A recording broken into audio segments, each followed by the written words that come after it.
to help yourself first. Get yourself situated. Get yourself, in a better, improved life way to accept yourself, love yourself, and then be able to provide that love and be able to nurture and give that back. But you need to start with yourself. And and that's one of the things that I see a lot of people, like here in the US we have a lot of problems, right? Yes. And I always see a lot of people going to third world countries to help people over there. Yes. And I always say, that's great that you're going to help over there, but you need to start where you live, where you grew up. You need to do work here, before you go get over your there. House in order. Exactly. It's kind of like one of those things when they say, get your house in order. You're out there trying to take care of the neighbors and the whole world.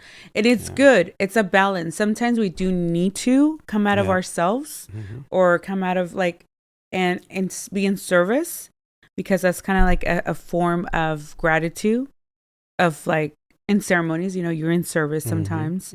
Or just being in service. As for this is being in service because we're doing something and giving it back to the collective as in service of our own healing and understanding there's people that will listen to this episode, listen to your story, and they're going to be able to resonate with you. Does that make sense? Yeah. So being in service is good. It's just when you're dissociating, when you're trying to numb yourself and not look inward of what you need to do for yourself, then you don't have your house in order. Your house in order is your house here, this body, and then the outside, it's your home.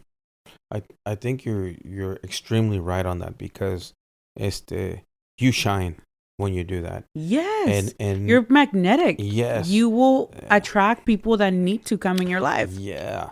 Like there's a young kid that was there at the ceremony the last time we were there, and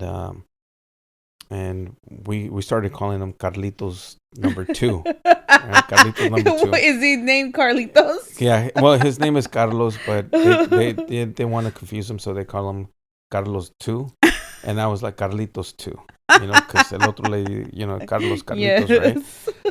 And he just gravitated to me, and then we just gravitated to each other, and like we're saying, we said we participated in helping, and in that case, it's like we just connected, and he would look down. He would look down. I said, "Don't ever look down. Don't look down." And he was like, "No, mijo. There's a lot of pride. There's a lot of energy in you. There's a lot of positive things. Don't be ashamed for what you've done. Accept it. Forgive yourself. Stand high. Stand tall. Stand proud. Smile." Yeah. And he couldn't smile. Like, hey, I told you to fucking smile. And he was like I saw it, I said, there you go. Why aren't you smiling? Why aren't you smiling? Smile. He's like, I can't. I was like, yes, you can. Yes, you can. Let that shit go. I've been there. I told him, I've been there. I know how you feel. We didn't speak a word, but I felt him, and I knew his energy, and energetically, I saw that. And I said, hey, smile, cabrón. I started kind of, messing with him and so on, and then he started smiling. I said, there you go. Hey, there you go. Start smiling. He started smiling, then he starts looking. I was like, no. Look up and keep on smiling. There's a reason why you're here. There's a reason why you're here. Something inside of you is telling you that you need to heal. You need to be here. You need to be present. You need to come through and keep on doing what you're doing. You need to keep on walking that righteous path. Keep on walking, as Native Americans said, that red road, And I said, and at the end of the day, he was just like smiling. He would look at me and kind of like smirk. I was like, yeah, that's right. There's nothing to be ashamed of. And I think one of the biggest lessons in life for me now is that our behaviors are just behaviors, and we can unlearn that. Yeah. And the actions that we, act upon, the actions that we were conscious in a certain level at that timelines of that period of our life. But if we didn't go through those things, then who we are, who are we? We become more powerful knowing that we're not attached to those things anymore. Well, I think that everybody has some darkness to them. Yes. Everybody has absolutely. struggled, has gone through something, and whether conscious or unconscious, you still have to make peace with it. You still have to Yes. heal so that you learn how to love. Start by loving yourself and then loving other people. And I think that knowing, like we've spoken about this, like knowing what we have internally, what is our issues, like we spoke Yes. a little bit about what you have gone through. Yes. And what we were talking about, if you don't mind. No, not okay. at all. I mean, for me, having realizing that I have trust issues with men in general, I reflect back, and I always had good friendships with women, with girls, little girls. I did go through like experiences that there was the mean girl behavior, not accepted in certain circles of females. I've healed layers of that, but I didn't realize that also too, because I had worked through experiences of past relationships that I had when I was a lot younger, in my 20s. I gave my age already. Oh God. So in my 20s, there's experiences. But you still look young. Thank you. You still look very young. I honestly think it's my soul. And I can honestly say Sabito gets me younger every time. I think Sabito gets me throws me back to in my 30s. It's funny you say that. There was a young man, before you go into the segment. Yeah. There was a young man that literally said, I'm okay. There's a part of me that I have accepted that I love Star Wars and I love G.I. Joe and Transformers, right? That was my generation, the Atari generation. Atari, yes. Right. I still made it through. So this is the thing, is like we were at a gathering to see Darth Maul. Yeah. So as we're there, one of the kids, or the young man that was there, he was a young man. He's like seeing me and interacting with me and so on, and he says, "How old are you?" I was like, how old do I look? He says, "You're 35. And I was like, what? He says, 35. Yeah. He's like, 35. No more than 35 is what he said. I said, "Thank you, mijo, but I'm way older than 35. And he's like, "What? No, you can't be 40. No, you're 35. You can't be 40. I was like, "No, actually, I'm older, mijo." And he was like, "You know what it is? You know what it is?" And I said, "What is it?" He says, "Happiness is youth, and youth is happiness." Wow. That's and beautiful. I was like, "Oh shit, this kid is right." That's and true. then when I met Darth Maul, Ray, I start crying. I start bawling. I start crying. He signs a statue of mine. He does everything. He does a big old dedication on the box, with pictures, everything. He just connected so much. I'm like, he gave me back my money for having him sign. He's like, "Dude, the Force is great with this one."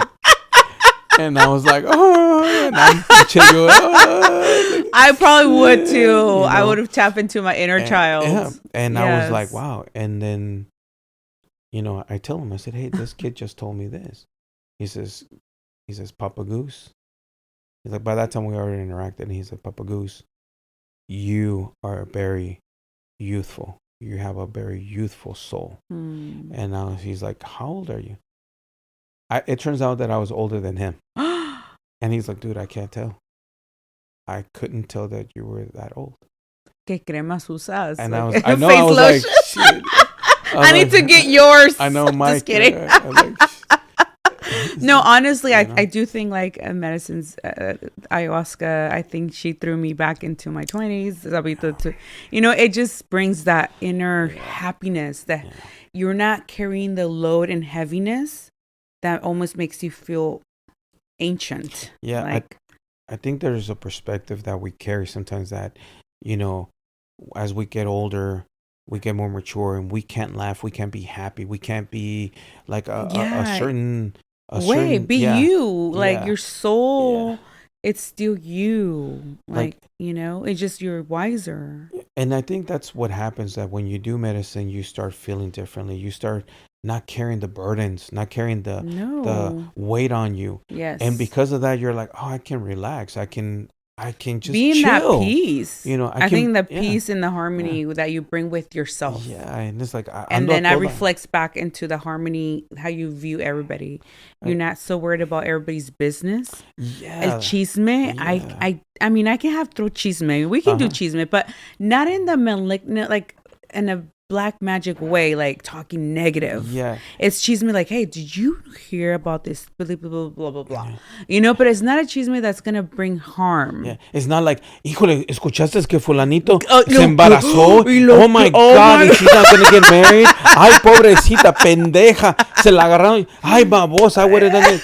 No, it's like, ay, Dios mío, you know. Yes. Ay, babosa. If or I worried about the neighbors, what they're doing. Ay, ¿qué van a decir? Mira, el negocio. And, but that's a chisme because you're carrying your own burdens and you're so projecting it and focusing from the external. Yeah. So you're rather worried about other people's business than your business. Exactly. That's again. Key right you're there. You're not taking care of your home. Yep. You're not taking care of your home. Yep. So I mean, and that's one of the things for me that going back into my experience that I shared with you, being vulnerable and you being a male. I have a lot of male friends, okay? And that's been through my whole life, very good friendships. But I do remember that in those friendships, I remember those particular friends, they were chosen, like I chose them to vent like that in the form of holding space. And I would talk about like if I wasn't good enough. And I didn't realize that I was lacking that, like my self-worth was being projected because this person not necessarily they didn't like me, they probably didn't even know that I liked them. You know when you have that when you're young, you have a secret crush. Yeah.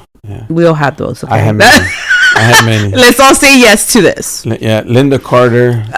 Name the names right now. Linda Carter. Of your kindergarten crush. And Linda Carter, you had cold feet. I'm sorry. You know, those high school moments, you know, you're that guy in computers or in English class or whatever it is. So because they were not acknowledge you, right? Yeah. Or the girl that you like. In my case, I didn't express. I was very shy. And that was because I was very timid to be myself, to be who I am. So I'm very quiet. I was a very quiet soul. And people would trip out because now I'm in a podcast. Like and I don't talk, like I talk a lot when we're in that vibe, you know? Now, seeing back that Karla that wasn't confident, it was because I didn't see my own worth. Yeah. Does that make sense? No, that makes total sense. Even though my dad era cariñoso, lindo, like siempre nos decía hermosa, like y mamá me decía lo mismo, tú te pones ¿qué dijo? Un costal de arroz y te ves bien. Like que me da, like that's like saying like I put anything on and it looks, just look good. Yep. You carried it good. And I believed it, but I didn't actually believe it for me. Yeah. I believe that you were being truthful. I just didn't believe it in me. Yeah. That's very, very different. And going back into believing men and how I view men, there is distortions that I went through, you know, and I had to tap into those things. And me sharing that as women and collectively, I feel a lot of women feel that we don't feel safe with men, with our heart, with our body, with ourselves in general. So that was hard, you know, for me to face that. I think what it is that, you know, just like men experience women, right? Or a partner, you know, I think that their own insecurities are reflected upon you as a partner, right? As your other person. And then sometimes what happens is that, just like this woman told me, those are your feelings, right? So it's like your feelings are being reflected upon to me. And if I have some insecurities, some other things, I'm going to lead on those. I'm going to, you know, keep on accepting those. And now they become part of me. And now I'm going to believe them.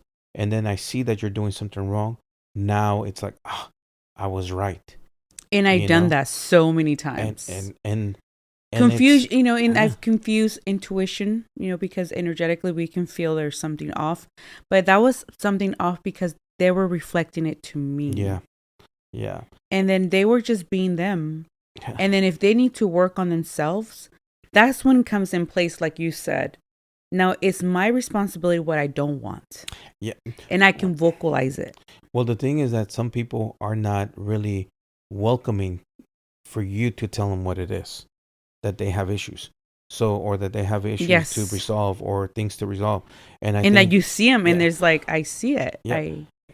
And this is the thing. It's like, you might not see things, but I do. Yes. But you might take the things that I see as I'm trying to stick a needle in you. Yes. Yeah. And you become defensive. Yeah. So then it's not about your self-growth. It's about me sticking to you. That pain, that bitterness. And that's one of the things that we clash sometimes, because sometimes we're not ready to accept that and to face it, And that's true. And that's very true. And to say, hey, that's you, And sometimes you literally see it like, well, and like in your case, it's like and this is one of the things that I wanted to say, like your dad was trying to protect you.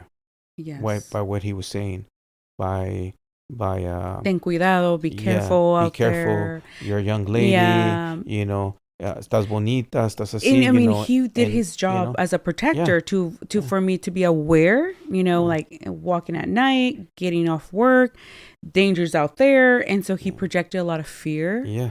And it was awareness, but it was also fear that men are not safe. Yep. Isn't that sad? Because the main people, you guys were created to be protectors of our hearts, or of your households, your village. In the tribal way, that's the men's duty. Yeah. And now I have to be protecting myself from the people that's supposed to protect me. It doesn't make sense. Does that make sense? What I'm saying? I get what you're saying, and it makes sense. Isn't that weird? But it's like now the people that I need to be safe with you, but now I have to pull back and put a wall because now I don't feel safe because it's funny. You're giving me a bad vibe. No, I'm just saying as a woman. So check this out, and tell me what you think about this. So there's been things as a father I have said to my girls. Yes. As a protective father, right? Mm-hmm. And I tell them certain things for them to defend themselves, be aware, be conscientious about things. But what I realize now, me looking up, at my age and them being grown, is that when I was telling them then, they were not ready to receive what I was telling them. No. Because they were still not developed. They're mentally they were not mature enough. Yeah. So they would take it differently. I'll give you an example. You're so right. Hold that. I'm the youngest of 4 girls. Yes. Okay. I'm the baby. I heard every lecture from my dad to my oldest sister, which they were ready to hear that. Okay. But not me. Yeah, but it doesn't mean because they were older, they were ready to hear that also.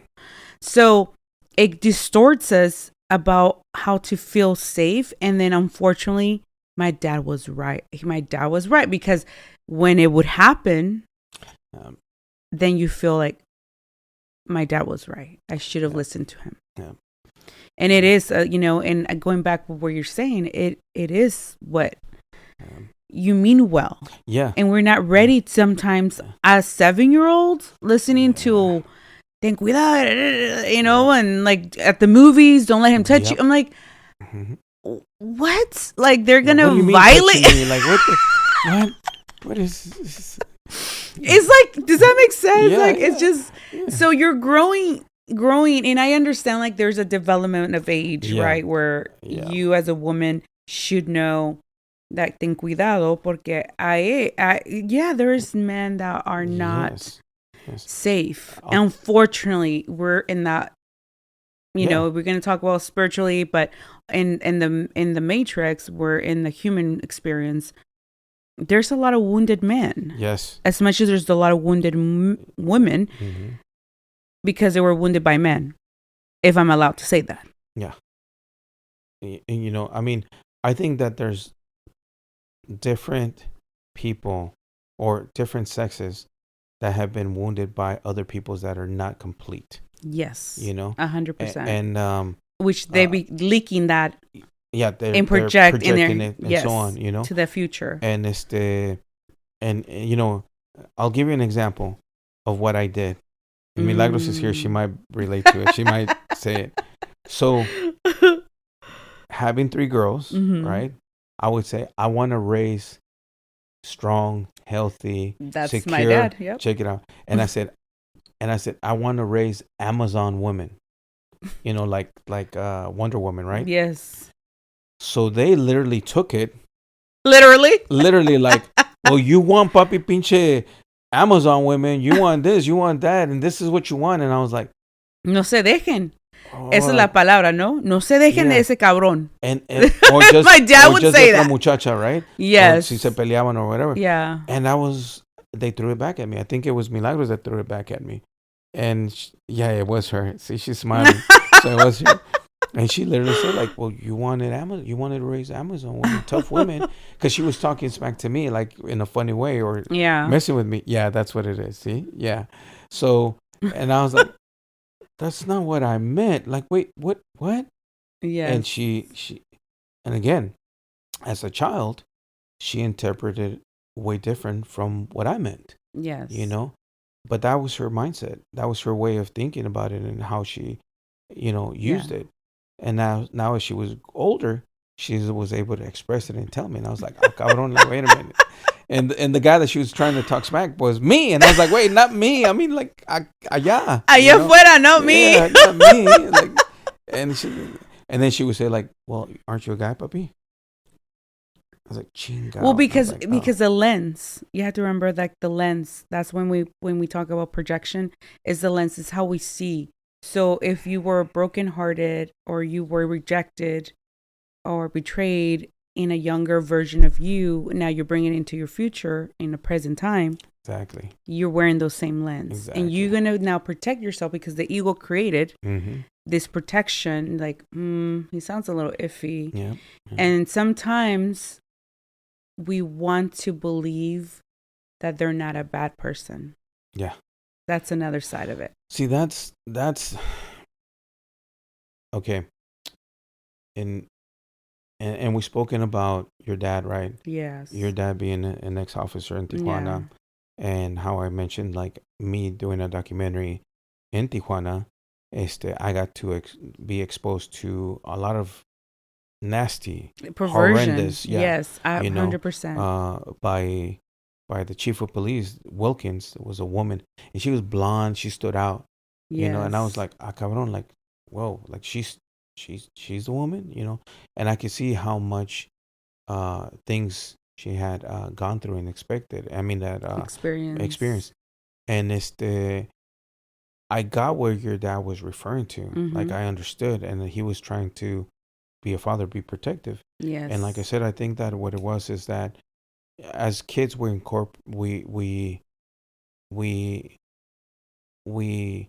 interpret things in a different way because of our, you know, being a kid. And because if we don't get explained or guided in a way that they really wanted to, we're going to have those things, those shadows when we get older. Yes. And like in your case, you know, you're going to have that, like, hey, no, los hombres, you know, excuse me, but paren por la burr, you know, pura burr. So you become that way because you become more rigid. You know? You become more rigid. And in my experience, I'm the youngest of 4. My mom was different towards me in a sense. She always wanted all of us to be very super independent. And I became hyper independent. Which means I don't need a man kind of mentality. I do need a man. This new version, just saying. I mean, just saying. Now I came out of the closet. She's single, you guys. She's a good woman. Muy linda, muy buena mujer, you know. I mean, I'm just saying in this episode, for the future. I mean, I'm just saying that now I'm in the place where sensitivity is needed for me.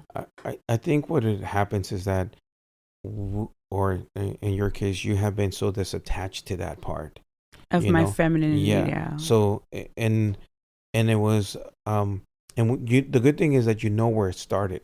Yes.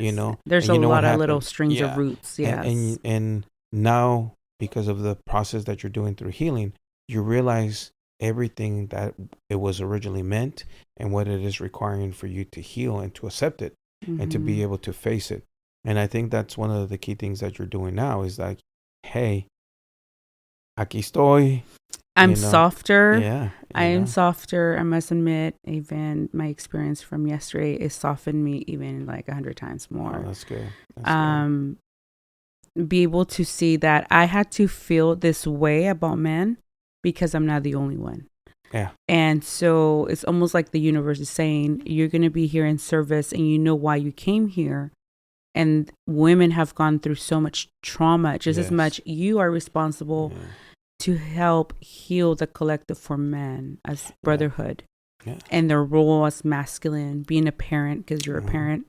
You had experience being an ex-partner, so now you know what's partnership and what is not good and what's healthy, because it plays a role, right? You played a role in your ex-partner's life. The same way they played a role for us to want to heal.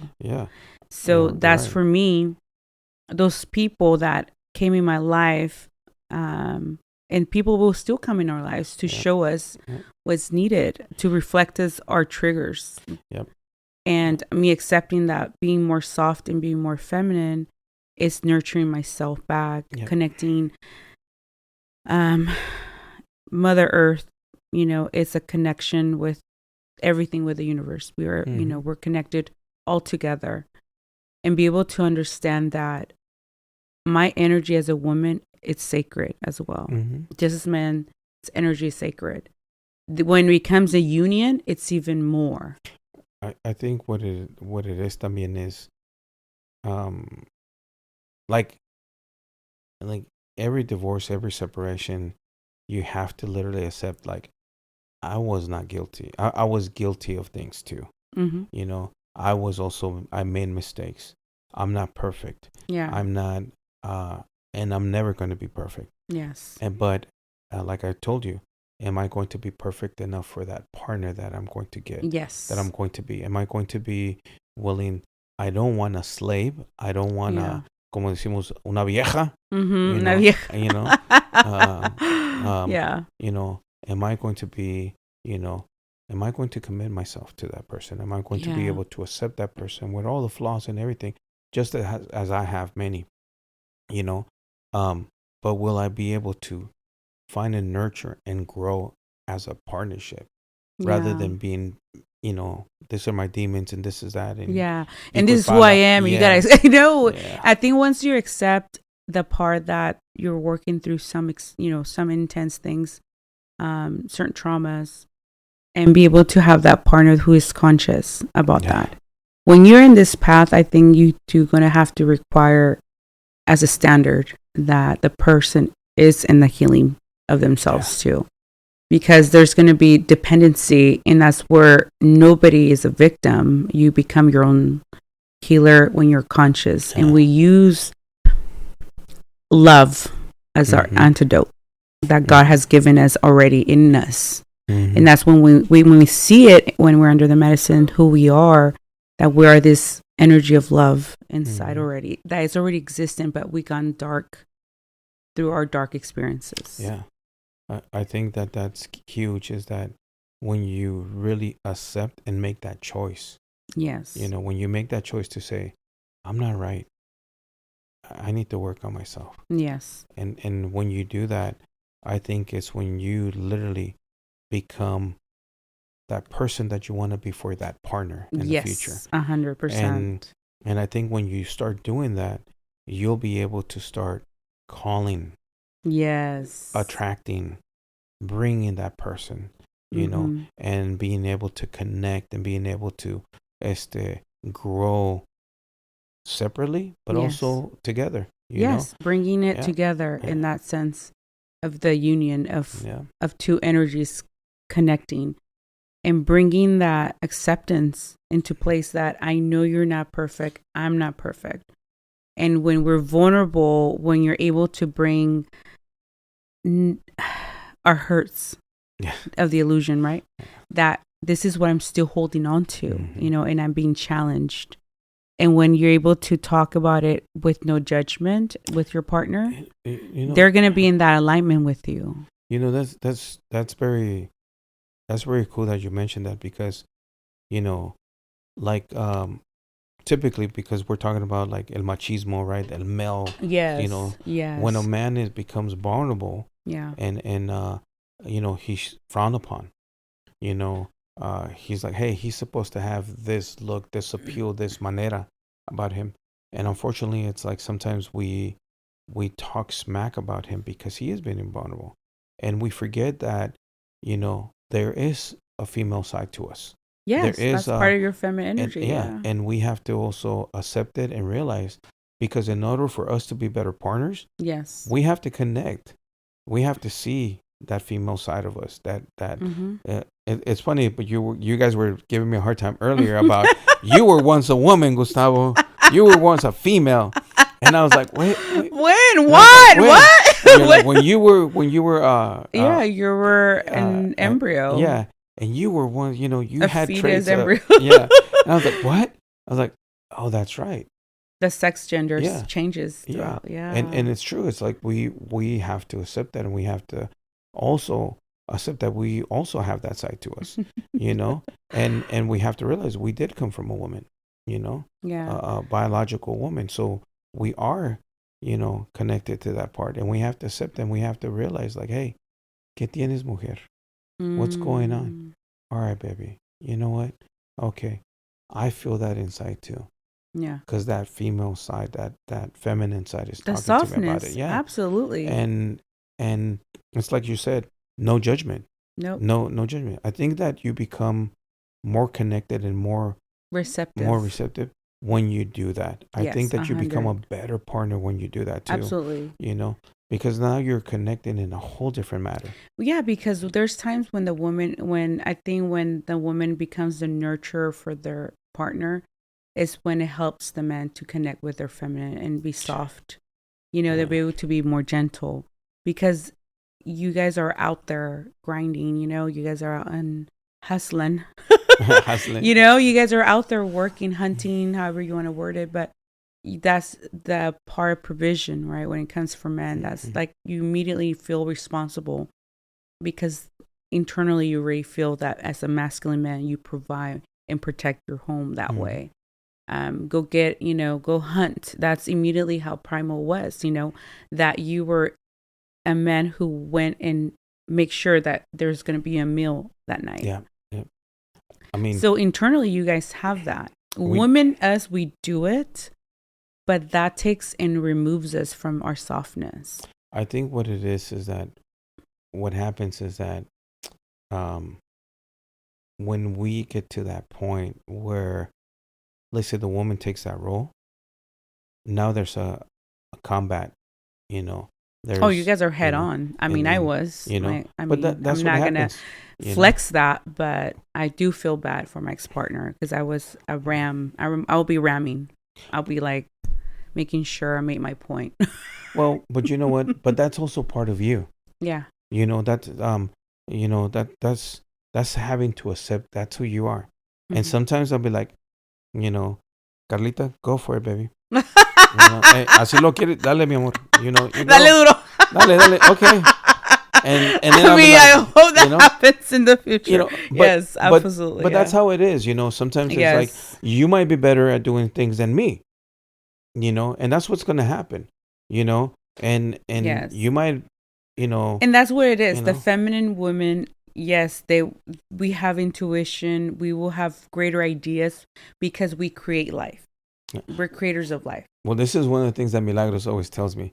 She's like, Papi, we're better because we're women. High five. And I was like, okay.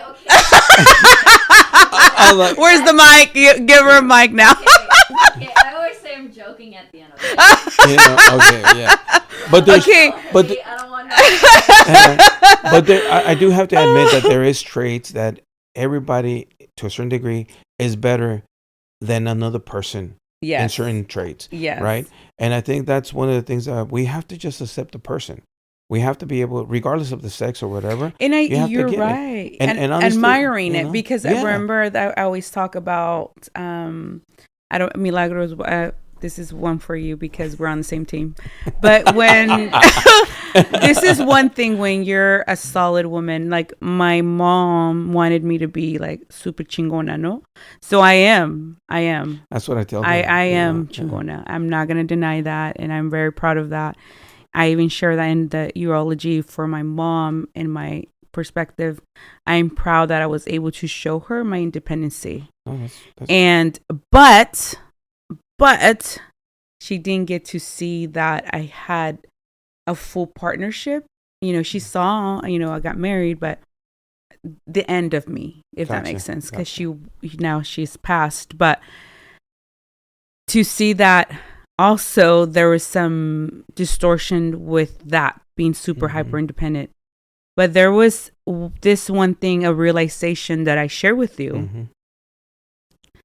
There's going to be two kind of men who's going to see me, right? And I've shared this before to my other friends. Very true. Yes. That they're going to see me come out of my car carrying 5 bags in each hand, which I'm capable. And it's not because I'm fit, but I am capable because it's mental strength. Mm-hmm. I'm going to take it because I have to. I mean, we can go to our ancestors. They would carry shit in their head. This woman. That's true. And their child, one in the back and in front. Yep. We're just mentally strong. And that's not to flex our strength. It's just how God created us. Mm-hmm. That's just how we're engineerily, architecturally made. And the mental, knowing that we have to hike up hills and when carry the water, ropa. I mean, think about it. That's our woman from our ancestors. Now, in this version of me, I'm carrying bags, not putting hit. I mean, I might as well put something in my head, might balance that. But if I could, I would. But there's going to be a guy who's going to stare at me and admire that strength. And there's going to be another man who's going to say, let me take those bags for me. Yeah. And that's the difference. Like, women are being admired and we have reached the extremities that, yes, we have showed up that we can be like men. Mm-hmm. But we don't have to stay in that energy. Yep. And we get stuck in that energy. I think you're missing one more man. One more man that's going to admire, but at the same time going to come and help you with those bags. And it says, hey, can we take some of those back? You carry some and I carry some. Yeah. And carry the burden with you. Carry that with you. Let me help you. Let me take them. Yeah.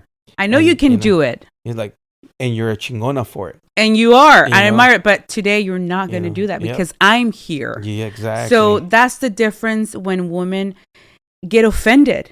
Yeah. They get offended. I have heard stories that people go on dates and a guy, this girl got offended because he's about to pay. And she's like, what do you think? I can't pay? That's her trigger. That's her wounded side. And that's her hyper independency that she feels she's not safe. Yep. I have to protect me and I'll pay for it. I don't need you. Yeah. So that is a wounded woman. And I was once that percentage. Mm-hmm. I needed a man, but at certain things, like, can you get me from that show because I'm short? Because trust me, I'm that little lady or girl. I'm like trying. And my pride was so bad. I mean, I wouldn't ask. Now I'm looking because that's how prideful I was about my ego regarding I don't need anyone or men at this point. So now I'm being in that humble space and understanding my feminine energy. It's a different healing form for me as a woman in the human experience. But it's also because you're short. I'm short. I'm 5'3". You're not guys. that short. 5'3.5" or something like that. But you look taller. I do. You do. I do. It's my frame. But I think it's my body frame. But it also can apply to a man. A man could be really short and say, "Hey, dude, you know what? I can't reach that pinche frijoles up there. The jalapenos. Can you just bring it? So sometimes I even have to get like this. spatula. Oh yeah. I mean, it's crazy. I do that. I will climb like a monkey if I have to, and I'm like, what?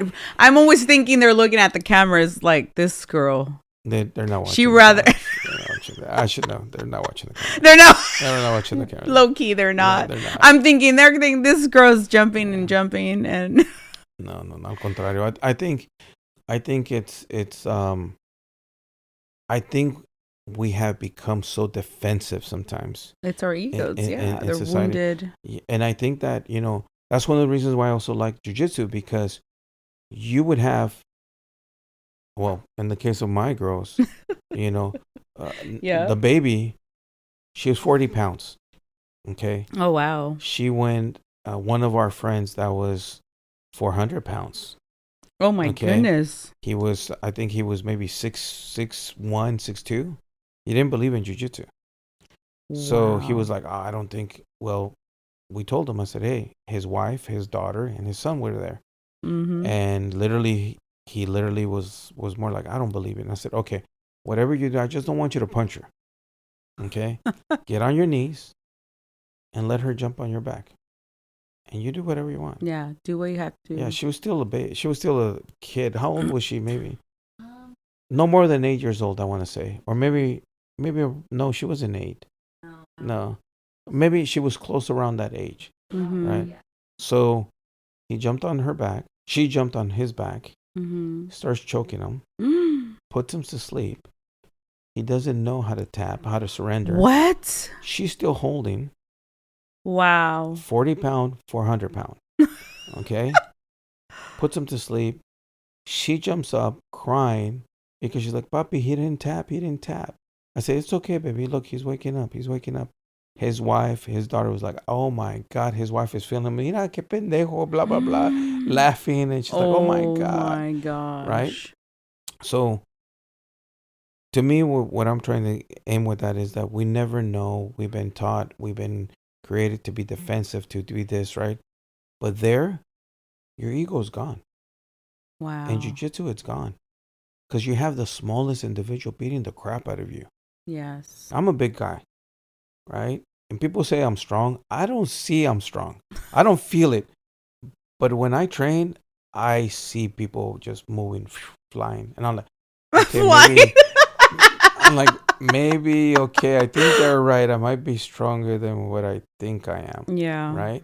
Because ya me siento viejo, Or no me siento viejo, but I feel the age, right? Yeah, your engine, you're becoming vintage. Yeah, it's becoming I'm a classic now, right? I'm a classic, Actually, yeah, by California DMB standards, I am a vintage now. A classic. Shut up. Yeah. Shut up. Wow. Like, ay, cabrón. So anyway, yes. Your ego is basically gone out the door with jiu-jitsu. So I realized that because of that, we and in reference to this, I realized that our egos are always challenged. And we're always like, yes. ¿Qué onda? What? The volada, no? Yeah. Like without, think about it. And we're there. Reactive. Very reactive, very defensive, very, triggered. Yes. And instead, like, I think, like, one of the things, like, I do shrooms too. I don't know if you've done shrooms too. Oh my God. Milagros. Microdosing. Do I do shrooms? What? Mushrooms? Oh, yeah.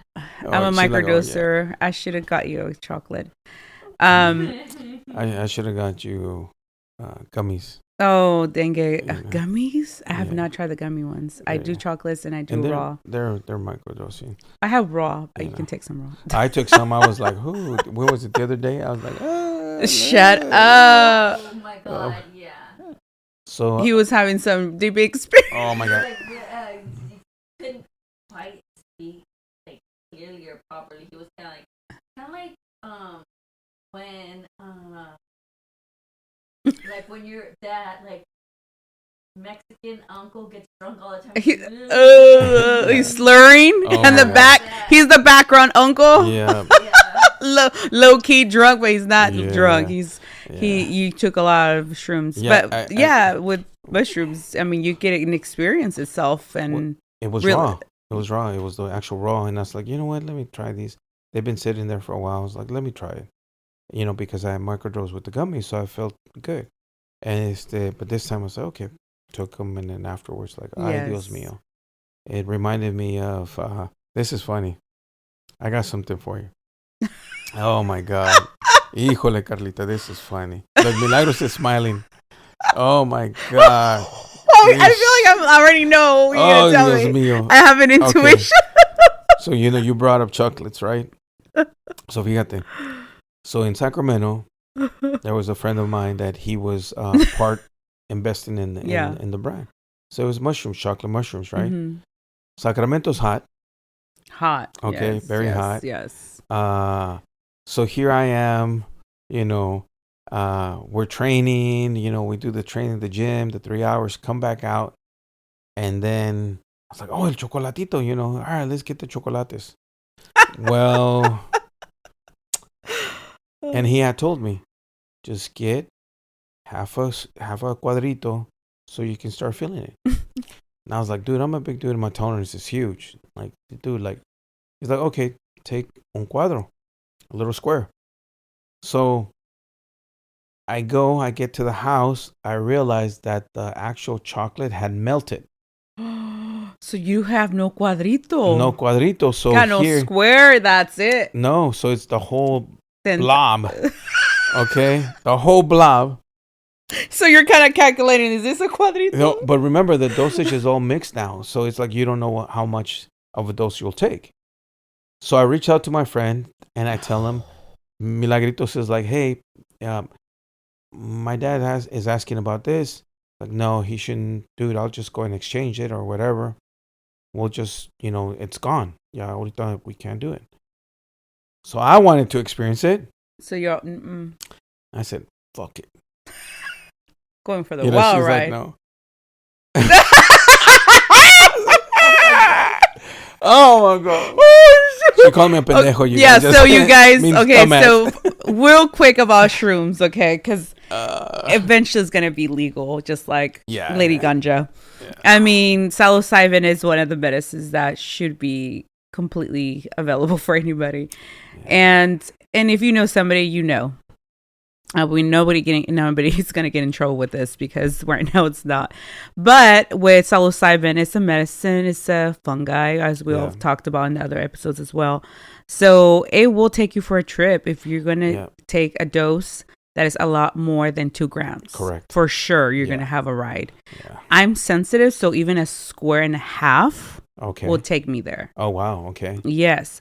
It will take me an emotionally roller coaster. But it also depends where you at in the conscious level, I feel, and where you're ready to face. Yeah. Because I think your journeys always change. Yep. Every journey is different. Even with Aya, I don't know with peyote, but I know with sapito, like yesterday was soft, loving. It needed me to be gentle. No me pasó, like an example of that is it needed me to be immersed in softness because of my grief. And so in this case, like, I'm sure you had a big dose because it was mixed. Man, look, the way it can be tricky, guys, with psilocybin. So you gotta talk to your people who you get your stuff from. It can make you feel good. Yes. Depression wise, it helps you with depression. It helps you with anxiety. There's so many benefits. Aspects to it. Sometimes it just picks up your mood. Yes.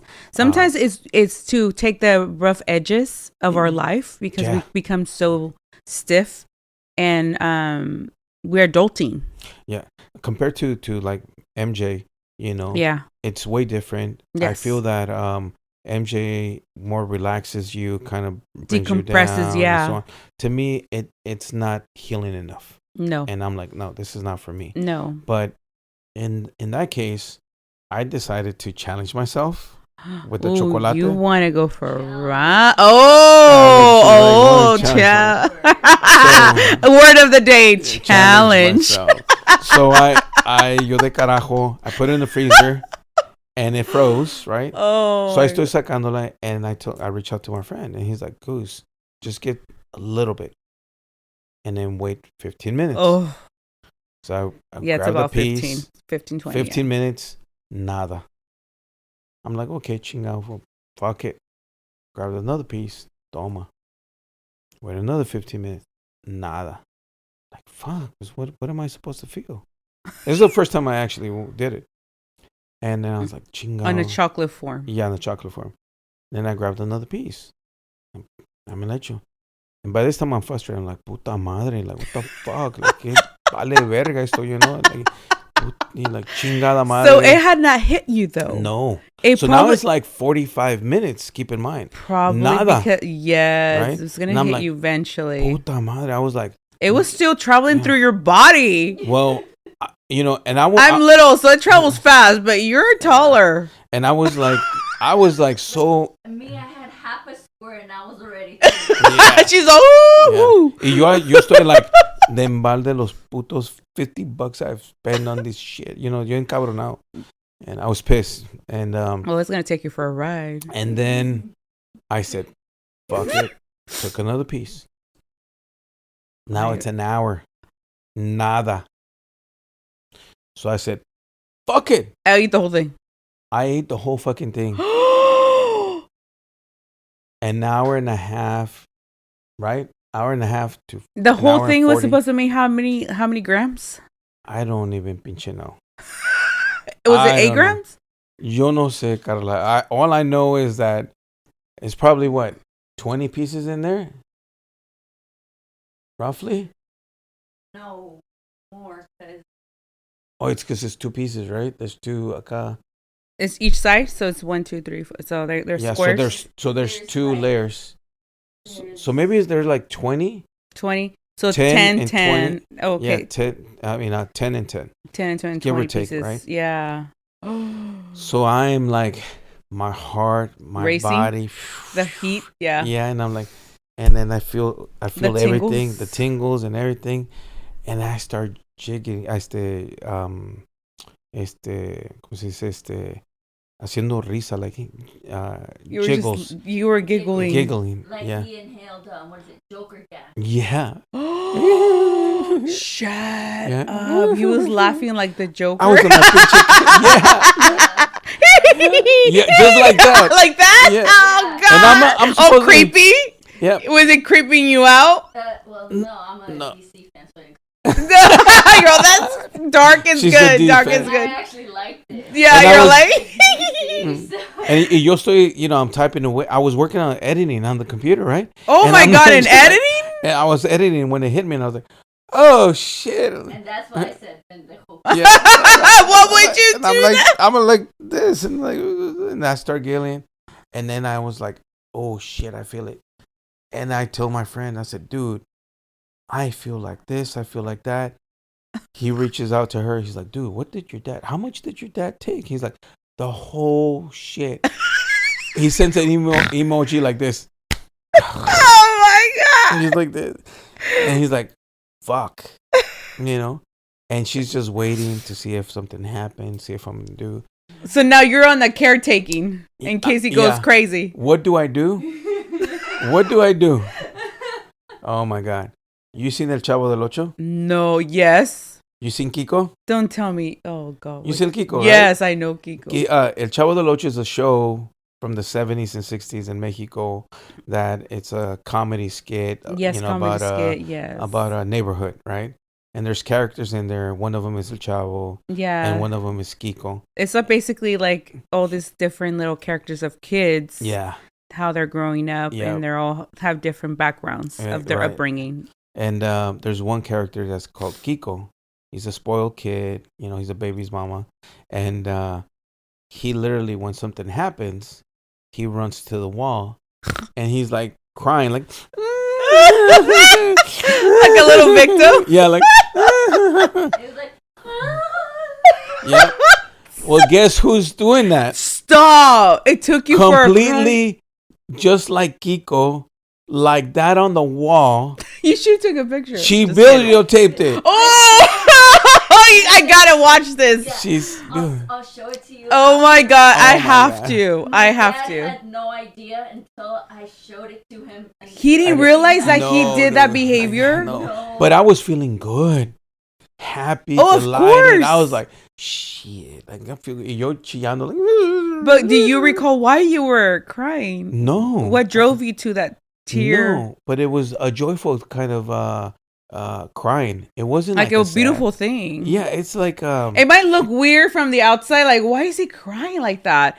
But then it's like you actually having a different, like an experience of like freedom or something. You think? I think Like joy, happiness, like you were seeing things, like you were getting downloads and realizations. Yeah, like I would see, like, you know how the luces right now are? Yes. Different colors like that. I would see like light por aquí, por allá, and like, and I was just like, wow. He was on his own rave. Yeah, and I felt my chest. I felt my chest. I felt my body, my blood circulating. Like I felt all that. Like so you felt alive. Yeah, and then I was like not being able to breathe, and I was like, hey, what's going on? And I was like just crying, just enjoying it, loving it. Yeah. And then, you know, I got reprimanded, you know, by her, by Irene, and then by our friend Vinny. He's like, dude, I don't want you to ever do that again, Goose. You know, no lo hagas así, you know. That's not meant to be that way. Yeah, you're supposed to get a piece. Really fucked up. Yeah. You know? And I was like, dude, I had a good trip. I feel really good, happy, delighted. And then she shows him the video and he just starts rolling, laughing. And I was like, oh, you know, my goodness. yeah. I definitely want to see the video. Yeah. I mean, psilocybin brings like the most interesting characters of us, of ourselves. Yeah. And it's necessary to let whatever needs to come out. You know, I always share when I did one necessarily, I was kind of like you. I didn't feel anything and I took my own capsules. I was traveling to Calistoga for my birthday and I did like a solo trip. And it was to reconnect myself. I was being triggered heavily during that time. So I went to the hot mud mineral, the mud baths. Mm-hmm. And on my way there, I already had reserved my appointment at 3:30. I'm taking my capsules like about 1-ish. And I'm like, no siento nada. It's a 2-hour drive. Oh, shit. It hits me as I get closer there because I took about 6 capsules. You hearing this, milagros? So I'm 6 crying. capsules? Yes. Oh, so they're very low. They're low. So that's why I took a lot. And it hit me on my way there, like on the hour. Oh, wow. And it took me like roller coaster. Like, oh, wow. Oh, it took me to my childhood timelines from exes looking like little kids. Yeah, wow. It was a whole eye opener. And I was just crying. And I just like laugh. And then I would scream. And I would scream with rage. And I would scream with joy. Then I would laugh. And then I'll be like, whew, that was wild. And then I'll just keep driving, which is not safe, you guys. Please do not do this. Yeah. Not safe. I was trying to microdose. And it hit me on my way there. So I was safe in a sense. I was conscious. Okay. I was just going through the feeling of my crying and the purge of feelings and feeling everything that it's uncomfortable. I was feeling it there driving. And of course, I don't suggest that, but realizing that que el llanto te está ayudando y te sientes, you feel so good right after that big cry, the ugly cry, you know, that we sometimes don't allow ourselves to feel, you know, or allow ourselves to do that. I think what happens is that your barriers are dropped. Oh, yeah. You know, your boundaries, or not your barriers, your walls. Your walls are down for sure. And yes. I think that once you do that, you have the ability to heal yourself and to reflect on yourself. Yes. You know, and I think that that's one of the key things that happens with this, with microdosing, with mushrooms, and I think that itself is the healing part. You know, when you do that, like there's been moments where I've been over at the family at the canyon, donde I've only taken one small one gummy. Yeah. And I'll be fine. And it doesn't hit me, but I'm fine. And there's been people that are like, dude, are you on? No, dude, I'm fine. I'm hours afterwards. It's just that my whole energy has changed. Yeah. And I'm not on anything. I just feel so good, so relieved, so at peace with myself that it's like people would think, and like, dude, are you like, no, dude, but you want some? Offering them, do you want to join me? You want some? You know, and then they realize, like, dude, the bag is still sealed. I said, yeah, dude, I don't have any. Yeah. I'm telling you, I'm not taking any. Oh, dude, yeah, I'll have some. You know, like, all right, it's on your own risk. You know, but that's, I think what it is that, you know, and I think we spoke about this, is that Western society is like a new medicine, you know, and other, and what I mean is like indigenous people and the old world, you know, like Asia, has medicine that has been, you know, existed generation, thousands and thousands of years. You know, the old world also the same thing. Medicine has existed way further than here in the States. So in terms of indigenous people, you know, I think that it's frowned upon, it's looked down upon, but it's because we don't understand it. You know, it's ignorance. Yeah, and we've been Westerned, obviously, because we've been brought up with religion. Yeah, you know what? So it has shifted a lot, and we have, obviously, because we shifted and we got doctrinated, then we have let go of what our antepasados, our ancestors were doing back then. Yeah. There is the pros and cons, obviously, with, you know, facilitating medicine when they're not aware, or the person is not playing safe for when they're giving medicine. Shrooms, you're on your own at times, but ceremonially is very beautiful, just like all ceremonies with peyote, with ayahuasca, with bufo, sapito. You know, I believe they all carry a beautiful energy when it's intentional for your healing, to face yourself, to grow and expand your own consciousness and elevate in this experience as a human being. I think you're right about that, and I think that's one of the reasons why the family Canyon, where we gone, has been so nurturing and so key of a player, because they really are very caring and loving, where other organizations are not that. You know, they want to take advantage. They want to do certain things for their own benefits. Yeah. And I think that because of that, they have a negativity connotation about who or what they're doing. And I think I think really truly we have a really special thing there at over here at Canyon. And I think what it is that the people have the same mentality, or notion, or the same motive, or the same intent, goal. Intent.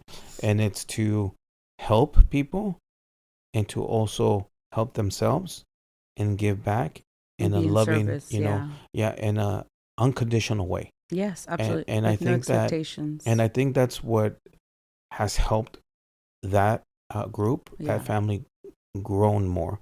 Oh, absolutely. And I think I mean, how did we connect? You know, I mean, was through the family. Yeah, through the family. Through wanting to help, wanting to, you know, engage, wanting to do things, you know.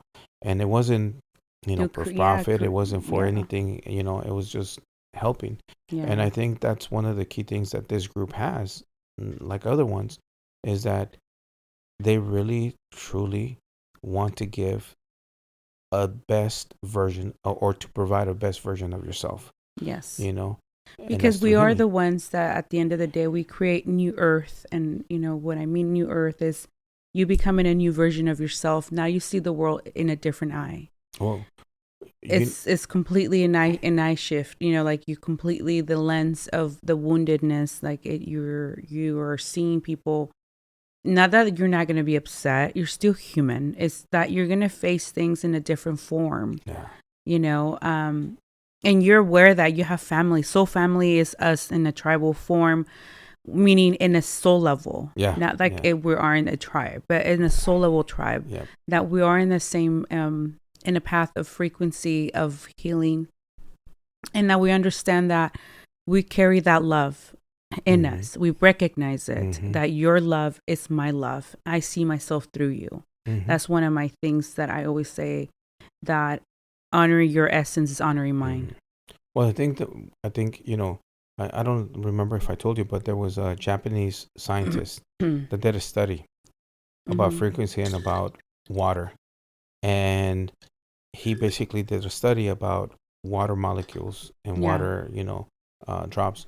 And each one of those waters, he did little samples of water, right? And he put different types of music, different frequencies, right? And each one of them, depending on the music, from metal to pop to love to even somebody chanting to even somebody, singing a cappellas, right? And like all of that. And it went from the water molecules were on the death metal, really, destructive very music. Dense, became very nasty, ugly, right? The molecules. As he slowly progressed in terms of more music, more, loving, and the molecules would start changing. Under a microscope became differently. Eventually, they became so much like a snowflake. Wow. When the chanting, when the harmonical frequencies were happening, at the end they were beautiful. And he literally says, he's like, we're 70% water. So imagine that. We reflect and gather those frequencies. We attract that. And he was like, and that's what happens. We become more beautiful. We become more in tune with each other. And and I see it because at Canyon there was a gentleman, a tall gentleman, that we would see each other, and I knew his energy was challenging to me. Ooh. And he would look at me, and I know I was challenging to him. We faced each other. We saw each other. I was like, I know you don't know me. And I don't know you. and I don't know you, but I've been here before. And I know you recently have not been here like as much as I've been. But I'll accept you. Well, believe it or not, after he saw me a couple of times, I see him. I was not on medicine. I was not on anything. It was your energy that was. I saw him.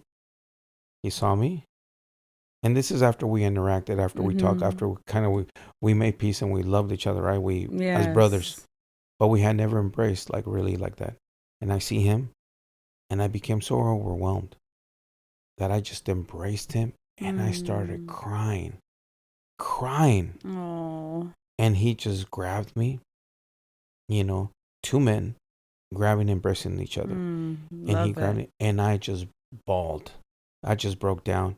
He didn't question. He didn't ask what's going on. He didn't ask anything. He was just holding. He was just holding me. And he literally says at the end, he's like, it's okay. It's okay. And empecé a chillar más and más and más, and I let it out. Completely, I embraced him. And I hugged him. He's like, you can squeeze as hard as you can. And I was like, oh, shit. And I kept on squeezing. Oh, and I let it out. And this is a man to a man, Yes. And I'm being vulnerable, and he's nurturing. He's there. So for me, it was like, this is the feeling and the environment that we have here. I'm not on medicine. I'm not on anything. But this is the energy that we're carrying. The and frequency. Yeah. And he just looked at me, hugged me, kissed me in the forehead, and he's like, I love you. I said, dude, you know what? I fucking love you too. And we just hugged and everything, and Stop. And, that's beautiful. and, I mean, just to see two men being in that energy of love and not seeing each other with any other way, but seeing yourself through them, they're holding space for each other. Well, remember, we saw each other, and we kind of our vibes, just saw it, our energy, and we're a little bit hesitant, a little bit reluctant, and then all of a sudden, here we are, And he's texting me, hey, are you going to be there? I was like, no, I got something big that I have to do. Okay, I love you, brother. I love you too. And I was like, damn, that's beautiful, That is beautiful. So Absolutely. I think that healing, it's a process. Yes. I think it's a long life process. Yes. It takes a lot of effort. It's never ending. Yeah, But I think it all depends on you, how much you want to grow and heal yourself, in terms of rapid. Faster, slower. I agree. You can jump on quantum leaps real fast. I think it's the fact that, like we were saying, consistency, and how much is it that you want to work on yourself, and how much you want to doing the work. Yeah, and I think that's dedicating yourself, because it is about you. It's just becoming more about you. And, at the end. And, in terms of frequency, it's a trip because people don't have to see us. I mean, we're doing a video podcast, right? Mm-hmm. But people, just by hearing our voices and our laughter and our bullshit, they're gonna connect with us, and they're gonna be like, "Hey, estos cabrones are having fun. What's up with that? Yes. What's going on? What are they talking about? You know?" And they're going to connect to our frequency, our radio waves or our internet waves or whatever. And it's gonna help them whatever frequency they're at, and that's why for me, it's vital. And as I share with you about this Karla After Dark birth, about that, it was that we know this is gonna be a forever timeless recordings that people can tap. Yeah. Whenever, if it's 2027, they're gonna go back in 2024, and it's gonna feel as if it's 2027. It's gonna resonate for them so much. Just like so many maestros that have walked on this earth, and they've brought messages, and they still resonate so heavy for us. Oh yeah. You know what I mean? And so we are that. Well, it's like we were talking about that film, radio, audio, all these things that we have, they're eternal. Yes. We look at black and white films, those people still look young, but they already passed into the next life. Yes. They're already gone, but they're still there. They're still present. So the fact that we're creating this right now is going to be eternal. Yes. We're going to look the same way.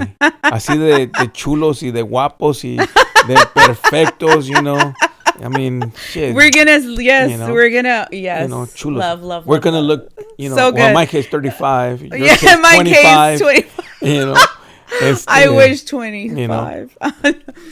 But we're still gonna remain like this. And absolutely. And yes, and your children and your grandkids and my generation of ancestry.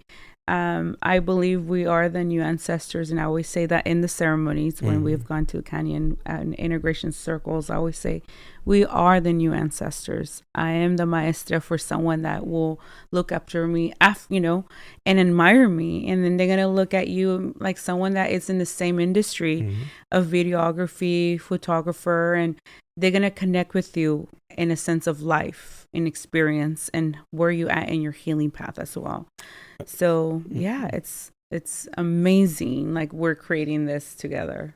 I want to ask you that. Well, first of all, thank you. It's funny. We started talking in terms of creating another project.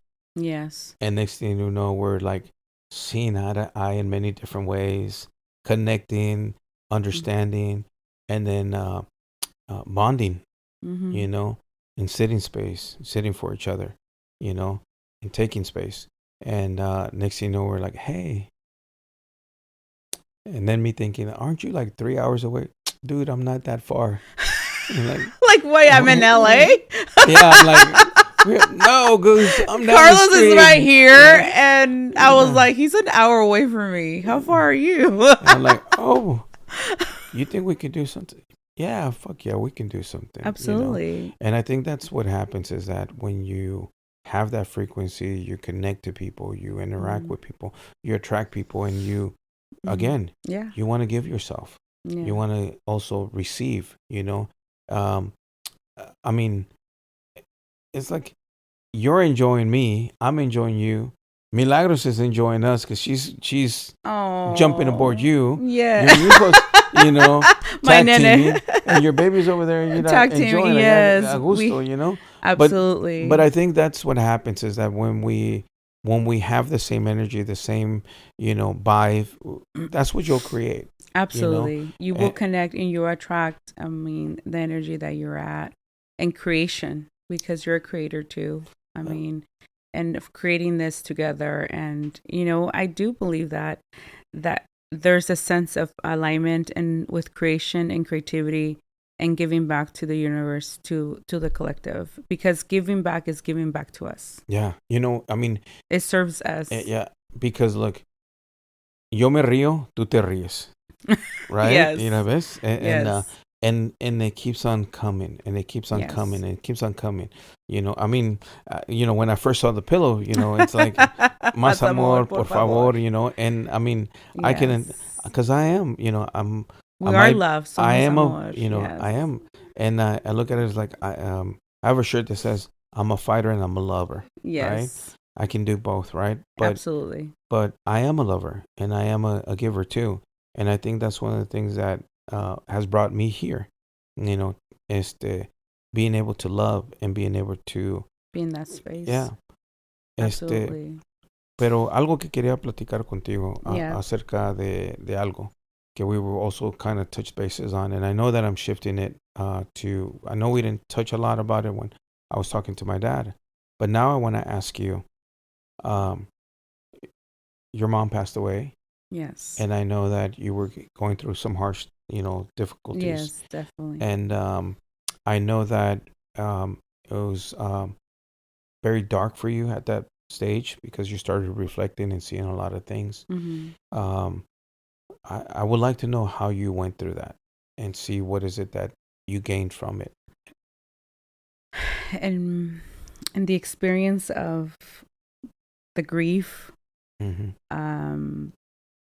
It's something that I never thought I would face it too soon. Mm-hmm. I guess in my reality, we knew Mom was not well, obviously, for several years now, and it was going to come to an end eventually. Mm-hmm. So me facing the grief of Mom has taken me completely to like a new rebirth. That officially even from yesterday, it showed me so much of what I was feeling internally, my inner child. I mean, I've been very conscious of what she's been feeling inside of me.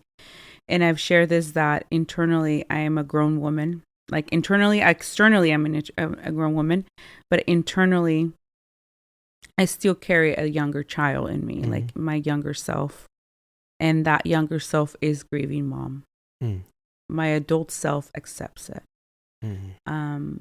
I'm gonna integrate her slowly of the acceptance. She's growing and understanding the moments that she needs Mom, and the moment she needs Mom, the adult self will step in, because my mom lives within me in a sense of energetically, with memories, and connecting with her energy yesterday was immense. I sat with medicine and I was able to feel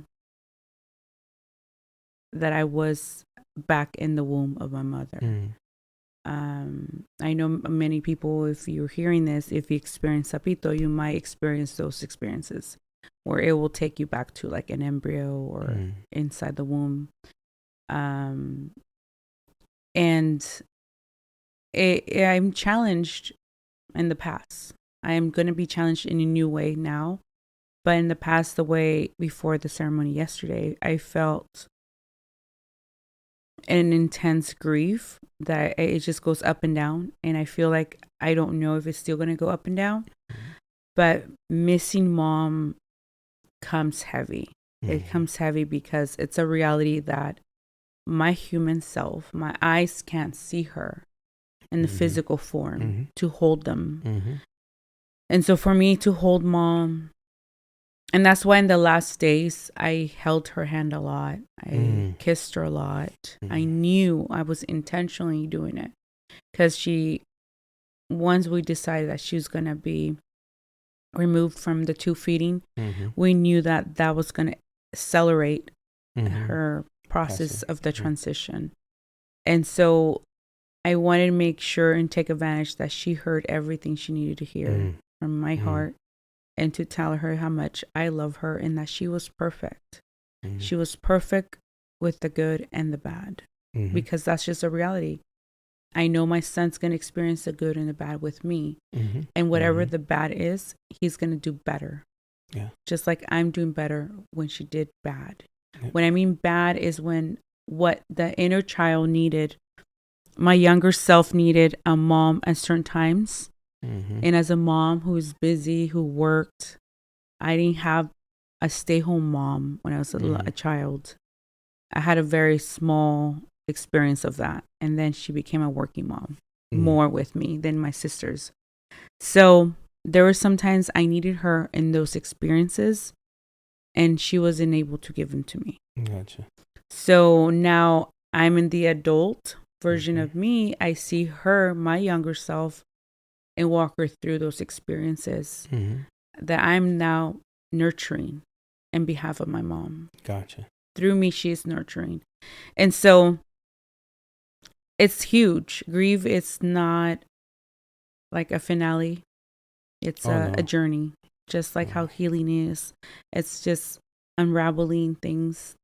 And even death itself, I always said this about death, is one of the teachers for us humans who are alive, because it's teaching us to appreciate, to value presence, people, our loved ones, the people we meet, and be able to take advantage of the opportunity that we're given in life to give back.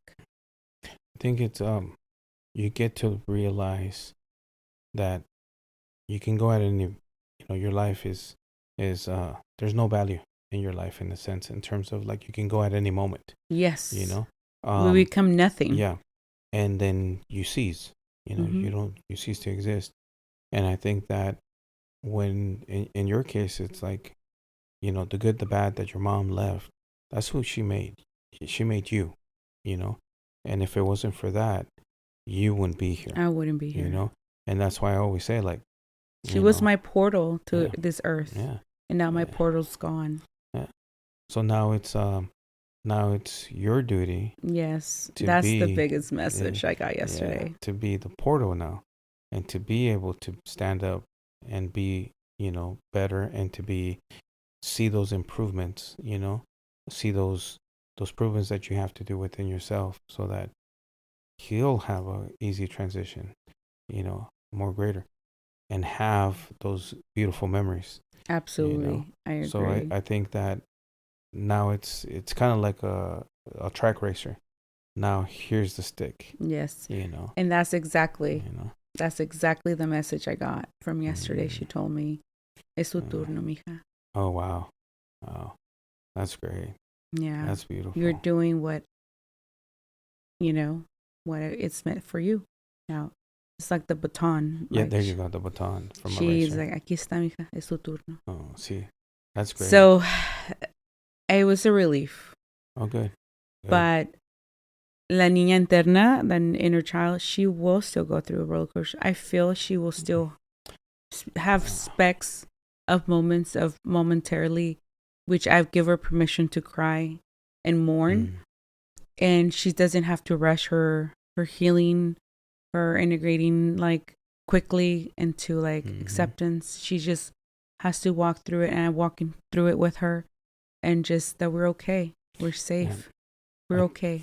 I think it's I think we would never lose track, or that inner child is never going to go away. No. I think it's part of us. It's who we need to also sometimes go back and connect. And to remember to be playful with life. Yeah. We take life way too serious. Yeah, I think once you do that, I think it's like... I mean, that's what mushrooms taught me. Helped me to remember life is not that serious, Karla. We worry so much about so many things. And sometimes it's like, I saw a quote that said, "It's okay. We will be okay. Relax. Chill. Enjoy this message." That should be a shirt. I want that. I was like, I want a shirt like in the back, so when I'm in the coffee shop, they're reading. Yeah, it's like relax, enjoy, enjoy this message. Enjoy this message. I'm gonna have to. You have to write that down. And I was like, cabrón. I was like, wow, I can't believe that. But it is true. It is true. I think that. Porque hay momentos que se nos olvida. O sea, la muerte nos enseña. It has taught me and has teaching us. Even this is from, teachings from ancestral teachings. It's just here to like guide us back to what we came from. Yeah. To be honest, our journey here is done. Yeah, and that's Mom's what journey, your dad's journey, lo que tuvieron que ellos aprender en este aprendizaje, and what they needed to learn in this journey, they needed to learn, and whatever we had to learn from their journey, we're learning it and making a change. Well, we're making the adjustments for Absolutely. us, and I think that's key. Like, and I know I'm gonna toss it a little bit, but somewhere else, but like those changes are going to este allow you, and you're going to allow yourself to find that other partner, that new partner, that person that is going to pick up those bags and say, okay, I'm going to admire you and vente, vámonos. Yeah. Or it's going to do that, you know. But it's those journeys that we have to go through to be able to move forward, to be able to say, you know what does this guy want? Does he want my number? Does he want to help me? Does he, what does he want? Should I give him a chance? Yeah, I'm going to give him a chance. Está guapo el cabrón, Está guapo, or está papacito, está bien chulo. Yeah. Or you'll be like, ¿está nalgoncito? Oh my God. No, let me look at his human body. And like, well, it's like, hey, if men do it, why can't women do it? Absolutely, 100%. And again, a lot of women do it for sure. But that's 100% a fact. I think we would be better if we learned from you guys to be more discreet. Thank you. And I speaking of which, we were talking about that, safety, yeah, safety, and not making the woman uncomfortable, and I understand, and it's women like myself who has the courage to call you out. Yeah. Not be intimidated by the men. Men need that sometimes to have a shift in their mind and say, wait a minute, it's not okay that you do that. Yeah. It's like, do you understand I'm a woman? Yeah. I feed off protection. Yeah. Protection means safety. Yeah. Safety of a man, that it doesn't matter if it's your partner or not. Yeah. I not expect, but I will help my son navigate this as he grows, that you protect the girl, even if it's not your woman. Well, even if it's not, if it's your friend, if it's a girl, if it's a woman, an elder, whoever, if she's a female, you take care of her. You make sure she's safe. I think it's like we kind of lost that, through society now. We kind of lost how to be, caballeros. Chivalrous. Yeah, chivalrous. And I think that, and this is one of the things too, is that some of the women have become so defensive over it, and it's like, wait, it's like, I'm just trying They're to be, just wounded. That's the wounded part when we go back to that. And I think it's it has been because of us men also not taking that positive role. We have taken a role donde las humillamos, las maltratamos, we humiliate it, we take them down, we do all these things where instead of valuing and nurturing and being there, we stomp on them, and that's how what's created the feminism group. Yeah. It has created women who are extremely defensive and say no, hyper independency, super, feminist. I'm not an extreme feminist, but I was in that path in my 20s, my 20s for sure. So when you start realizing men have a role, when they have a role, they need to step into that place for a woman to feel assured. But when women are wounded, they're not going to see men with the lens of protection. They're going to see them as a threat. Well, I think that when it comes to that, it's just like you said, it goes back and forth, and it's kind of like men don't want to also be in that role too, and I think that because of that, we're just constantly hurting each other. We're not giving ourselves the opportunity to actually start loving and accepting each other. And I think that's one of the things que está pasando right now. Absolutely. And when a person is like that, do you support them? Do you help? Hey, you know what, babe? I know where you're at. Voy a estar aquí. I'm going to support you. Yeah. I'm not that guy. I'm not that, I'm the exception. I know where you're coming from, but it's okay. Yeah. I know it's not because of me. I know it's because of your past and your history. but babe, I got you. I'm not like that. Yeah. Yeah. And I start taking action. Yes. I start showing you. With a consistency and showing that you are understanding what experience she has in her past. And vice versa. It goes hand in hand with men and women. And that goes back to clarity. Yeah. And I think that's one of the reasons why some people don't want to commit. Because of the history. Fear. It's fear. And it's like, it's huge. Why would I want to? Si me ha pasado esto, I've gone through so much. So it's like, ¿para qué? Mm-hmm. But I think I think I always told you, and one thing that I realized is that we always have to take the leap of faith, mm-hmm. And I think that take the risk. Yeah, take the risk, and you see yourself over the cliff, and you're like, man, I don't know if there's water, I don't know if there's rocks, but you know what? Screw it, I'm just going to go ahead and do it, and you just do it, because the moment you think about it, it's gone. It's gone. You just have to be like, there's a cliff, vámonos, boom, and just do it, porque absolutely. I think that's one of the things that we need to do for us. Oh, but by the way, what's your type, Karla? Oh my God. Tell the world. It's like, ándale. I feel like now I'm in the spot on this conversation. I got to put you on the spot.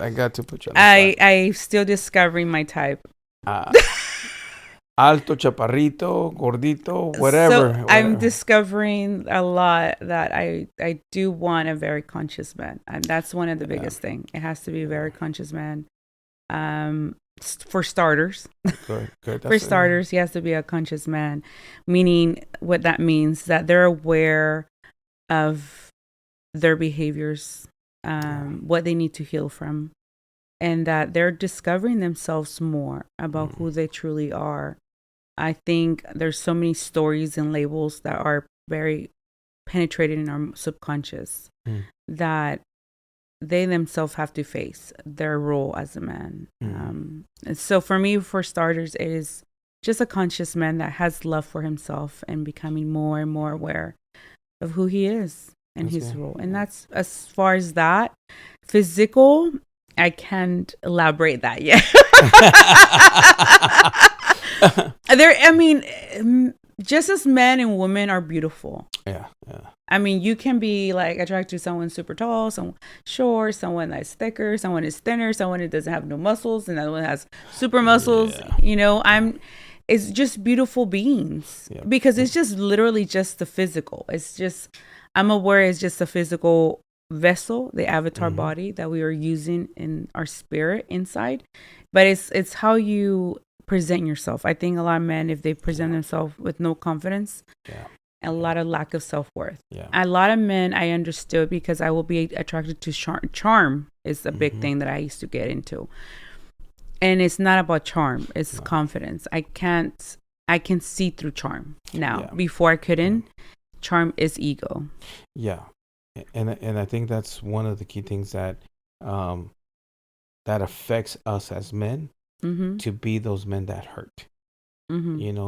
Things like that. Yeah. Examples like that are the reason why we go back to it and we become to hurt, and therefore the cycle keeps on going, right? Pero there has to be something that attracts you. There has to be something that nurtures you. I was on the phone for a woman for 2 weeks. Hadn't even seen her. A friend hooked me up with her, right? And I was like, I left a message and I said, you know what? This feels really weird. I never done this. This is very awkward. Well, anyways, my friend told me to call you. We thought we would be good friends, and I hung up. Right. She calls me back. She leaves a message, phone tag, boom, boom, boom. For a long time, we start kicking it. We start like chopping it up. And we connected. And I was like, cabrón. Right? Yes. And I said, I have not even met this woman. Yeah. And I'm already connecting with her on a mental state, And my friend calls me and she's like, hey, ¿qué onda? And I was like, I'm actually vibing this woman. Yeah. And she's like, and you haven't seen her. And I was like, she feels the same way. I was like, cabrón. And, we're talking about frequency. And she says, she loves your voice. Yeah. And I was like, cabrón. And she's like, and I was like, and then she started, she loves your voice. She loves the way you tone and your frequency. And I was like, cabrón, like, whoa. Okay. I mean, I have heard this before a couple of times, pero me quedé sorprendido because I had never even gotten to that point. And then de repente, it's like, there has to be something else. My type, there's diferentes. I can tell you difference. Blanquitas, morenitas, delgadas. Yes. To me, delgadas is one thing. Women that have nice legs, right? But then una petacona or has never caught my attention because it's always been the mentality, the way of thinking. I love the woman that actually was like a go-getter type. También. I was like, no, I'm, independent. Boom, boom, boom. Right? It's attractive. Yeah. It's very attractive. I think it's very attractive. But then there's downfalls with very hyper independent women. Well, for me, it was more like we're going to grow. Yes. She likes to go get her goals. I'll get my goals. And we'll come back together, you know, and we'll grow, right? You're right about that. It didn't work, Just saying. Well, I'm not saying that, this whole boss babe thing, like a few years ago, couple years ago, I was in that vibe. Because I was in that frequency of like independency, even when I was in a partnership. It doesn't work out because that's the wounded younger child. Yeah. But she's a grown woman who's powerful. She's independent. And I do believe women can be millionaires or like super independent, like wealthy women. But at what cost of their energies being cut? Because they're not in the resting stage. Yeah. And I learned to value my peace and have boundaries with my peace. Like I protect it. And if I'm overworked, guess what? An overworked woman. Yep. What is she going to bring in the gas? Oh, believe me. She's empty. She's exhausted. Yep. She's not going to be nurturing to her man. Yeah, it's nurturing. It's done. I mean, honestamente, that's where you have to find balance. And sometimes we get so on our flow stages that we're just go, go, go, go. We really don't have time to, or give ourselves time to do that, And I think that's one of the things that, this woman that I'm referring to that was super independent and so on, we connected and we're still friends. And, she reached out to me and I spoken to her.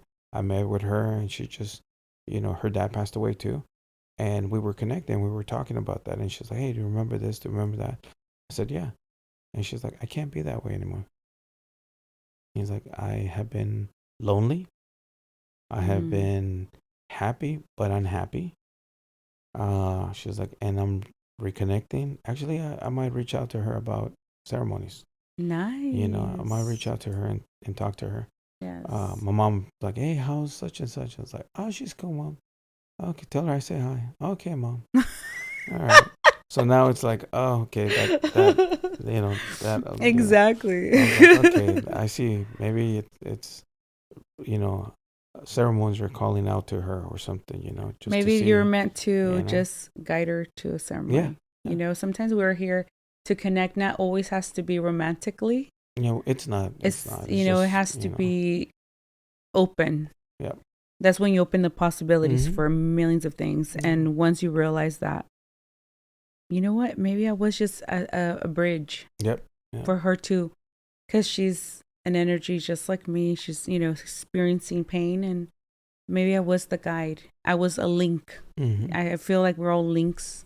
And I remember Ray and I talked about that. We're just linking. Oh, yeah. Yep. We're weaving everything together, which is beautiful. It's like you might link with somebody on the podcast through your frequency, through your voice. And, like, hey, who's this Karla? Who's this? It's like, hey, I like her laugh. I like her energy. It's like, hey. She laughs fucking loud. And it's like, I need that. Hey, yeah. Like, I'm an ADD and I'm a little chaotic. Hey, but you know what? You're aware about that, and somebody. And no shame, I accept it. That's the best part when you embody acceptance of your quirkiness, of being in chaos, and be okay with your chaos. If I accept me, why would I accept something less? You know what it is that's the key. Is going back again to what we were saying is like knowing yourself and accepting yourself goes key, because that way you know what you bring and you know what you have. Yes. And that way when you go to that partner and you find that partner is like, this is what I have. I'm not pinche perfect, but this is what I have. Are you okay? I'm not perfect. Are you okay with your, you know, it's like hey. Okay. I always used to say, like, you like vanilla, I like chocolate. There you go. Actually, it was the other way around. I like chocolate. You like chocolate, I like vanilla. Okay, all right. It's ice cream. Orale. You know? So I kind of feel that that's the key is just aceptándose and seeing your inner person, seeing yourself. I think that's key. Accepting our darkness and accepting our light, accepting everything of our humanness is will bring the same people alike. Well, it's just soul family from the peacock. Sorry. Oh, there's a peacock. Okay. Yeah, my peacock is making noise. They're like, it's telling us. Like the animal from up. Yeah. Kevin. Kevin, I do have a Kevin. Okay. You know what is funny? You know, it's telling us you guys are talking a lot, bro. It's like, yeah, cállale. You know, but you know what is funny too? You know how in the movie Up, you know, the older gentleman dies. I mean, la señora se muere, you know, and he's like fulfilling her oath, you know. I mean, her last dreams, her wishes, right? Wishes, yeah. And to me, it's kind of like, again, back to what we were saying, is like, that's what I want. It's like, that's within me. It's like, eso es lo que quiero. I want to be able to say, you know what? I want to die old with somebody. Mm-hmm. I want to be able to say, you know what? I gave it all and I did this. Stay committed to that. Yeah. And to be able to say, okay, a mí me toca to take the house.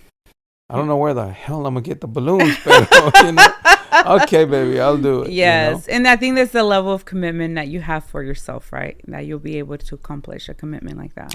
Yeah, I think it's, you know, I think you're never too old to do that. I do believe that there's a reason why things happened, you know, in terms of relationships with you, so that you can become, you know, and find that soulmate. Yeah. That actual, you know, I don't want to say that. It's not that I don't believe in it.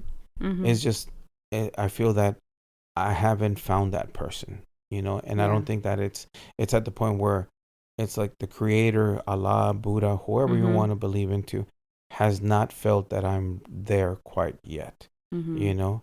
And I think that with you, it's the same thing, you know? It's like, you still got a lot of things going on, you know? And I think that eventually, you know. Absolutely. You know? And I think, like you're saying, like embracing also that dislikes and be able to let go what it no longer serves you. Yeah. Like patrones, patterns that we carry from long, you know, that we created from childhood or preteens or even created patterns in between that in our partnerships. And so in reality, you're coming still with some of that past, but you're not projecting as much. You're aware.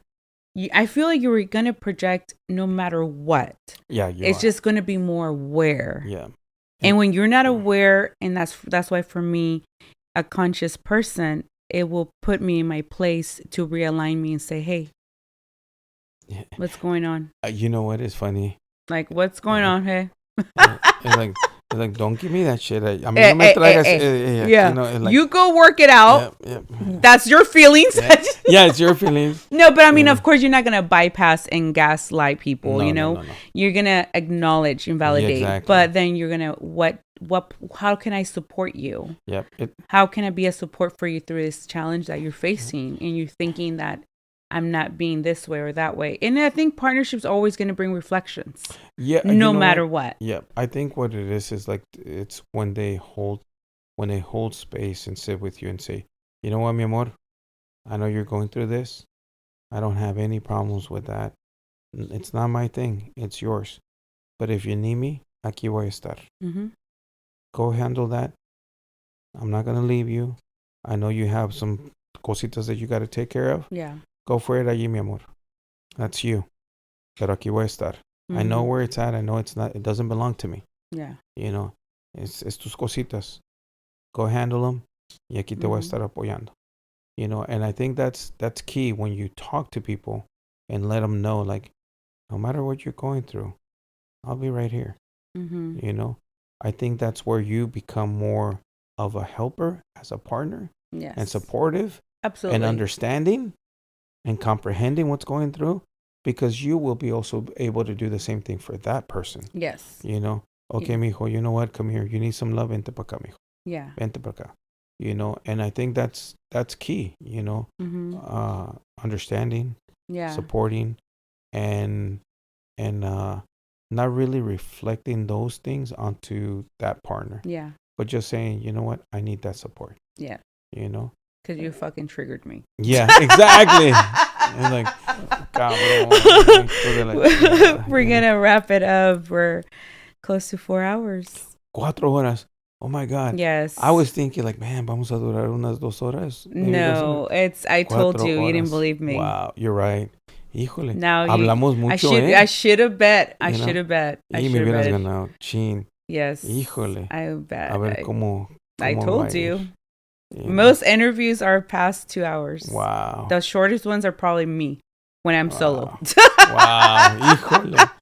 4 horas. Bueno, I mean, you know what? That's... Well, we always talk. Yes. We always actually talk, and we actually go, you know, por horas. A veces, you know, till the middle of the night. Yes. You know.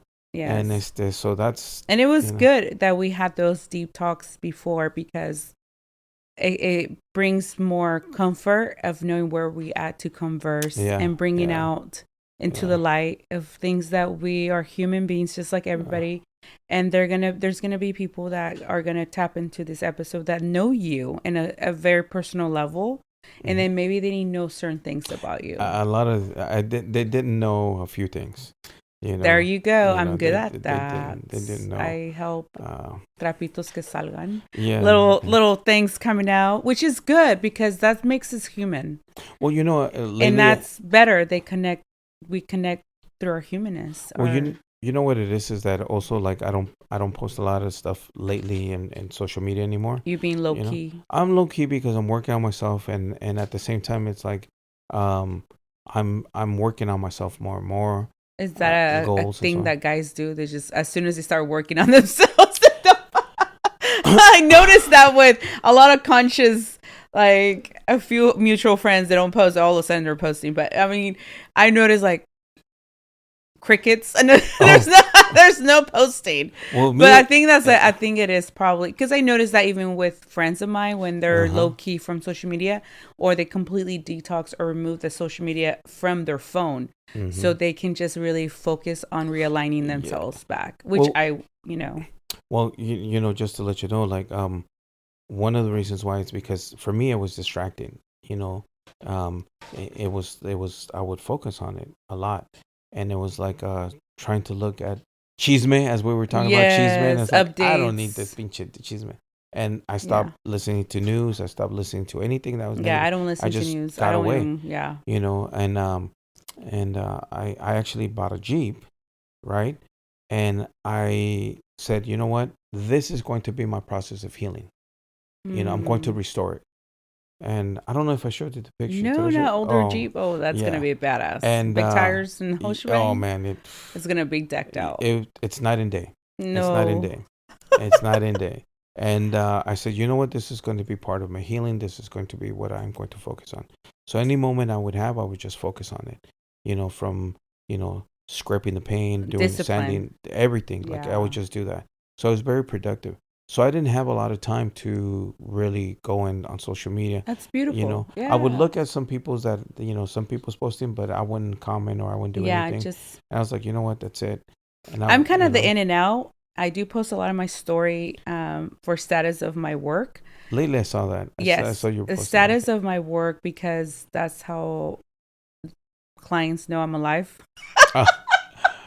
because I do hair. So a lot of my clients are following me through Instagram and they follow me through Facebook. A lot of my OG clients are more in Facebook. And then my new client attraction is on Instagram. So the new generation. And I post because I remember that in one of the ceremonies of shrooms, actually, it showed me that we all have something to say. And I am that some person to say, but at the same time, I don't want to be in social media at times. Yeah. And so I kind of come in and out, but I want to stay active for the algorithm. As we all know, like algorithm is so important. So if not, you're going to be on the bottom and you're going to disappear from the midst of everything. And so for me, social media it's a tool, but yes, it's distracting because I've caught myself. Well, it's from a business perspective. But from a business perspective, it's actually good. It's a good tool, right? For me, it's chisme. Hey, aquí estoy acá. And I kind of felt like for me, it was more like shining. Yes. Like I'm shining and I'm putting it out there. And I don't want to, I want to be humble. Yes. I don't want people to perceive it as like I'm showing off what I'm doing. And I think that's what you need right now. You know? I mean, to be honest. And then that person, like, you want me to shine? You want me to get out there? You're going to come. It's called you doing a comeback. I'm a comeback. You're going to do a comeback because you're going to be in a different version of yourself, and which you already are.